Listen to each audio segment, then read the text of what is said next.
महाभारत का भयंकर युद्ध चल रहा था। लड़ते लड़ते अर्जुन रण क्षेत्र से दूर चले गए थे। अर्जुन की अनुपस्थिति में पांडवों को पराजित करने के लिए द्रोणाचार्य ने चक्रव्यूह की रचना की। अर्जुन पुत्र अभिमन्यु चक्रव्यूह भेदने के लिए उसमें घुस गया।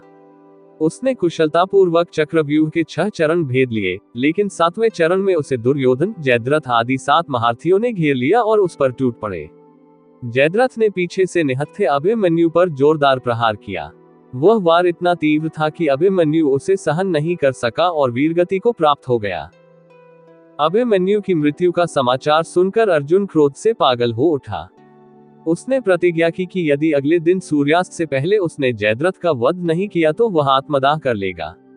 जयद्रथ भयभीत होकर दुर्योधन के पास पहुंचा और अर्जुन की प्रतिज्ञा के बारे में बताया। दुर्योधन उसका भय दूर करते हुए बोला, चिंता मत करो मित्र, मैं और सारी कौरव सेना तुम्हारी रक्षा करेंगे। अर्जुन कल तुम तक नहीं पहुंच पाएगा, उसे आत्मदाह करना पड़ेगा। अगले दिन युद्ध शुरू हुआ।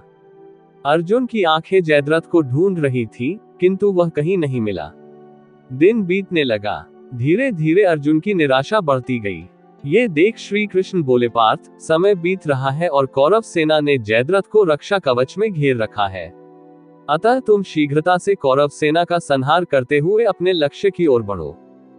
ये सुनकर अर्जुन का उत्साह बढ़ा और वह जोश से लड़ने लगे। लेकिन जयद्रथ तक पहुंचना मुश्किल था।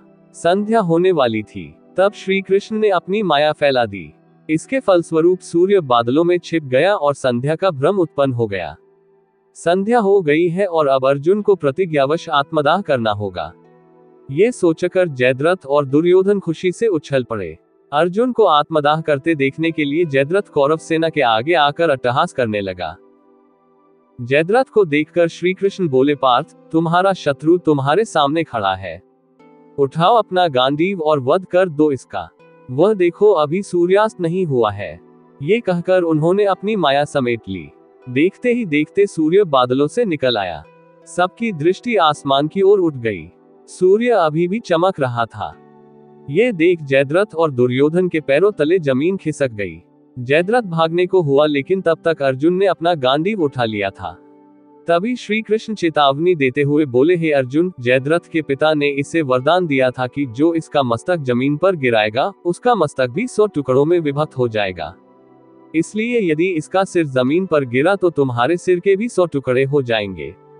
हे पार्थ, उत्तर दिशा में यहाँ से 100 योजन की दूरी पर जयद्रथ का पिता तप कर रहा है। तुम इसका मस्तक ऐसे काटो कि वह इसके पिता की गोद में जाकर गिरे। अर्जुन ने श्री कृष्ण की चेतावनी ध्यान से सुनी और अपनी लक्ष्य की ओर ध्यान कर बाण छोड़ दिया। उस बाण ने जयद्रथ का सिर धड़ से अलग कर दिया और उसे लेकर सीधा जयद्रथ के पिता की गोद में जाकर गिरा। जयद्रथ का पिता चौंक कर उठा तो उसकी गोद में से सिर जमीन पर गिर गया। सिर के जमीन पर गिरते ही उनके सिर के भी 100 टुकड़े हो गए। इस प्रकार अर्जुन की प्रतिज्ञा पूरी हुई। तो दोस्तों, मैं उम्मीद करता हूँ आपको ये जानकारी पसंद आई होगी। अगर आपको कहानी पसंद आई तो मेरे चैनल को लाइक एंड सब्सक्राइब करें और अपना सपोर्ट दें। मेरे चैनल पर और भी इंटरेस्टिंग कहानियां और जानकारियां आपको मिलेंगी, तो सब्सक्राइब करें और कहानियां एंजॉय करें। जय श्री राम।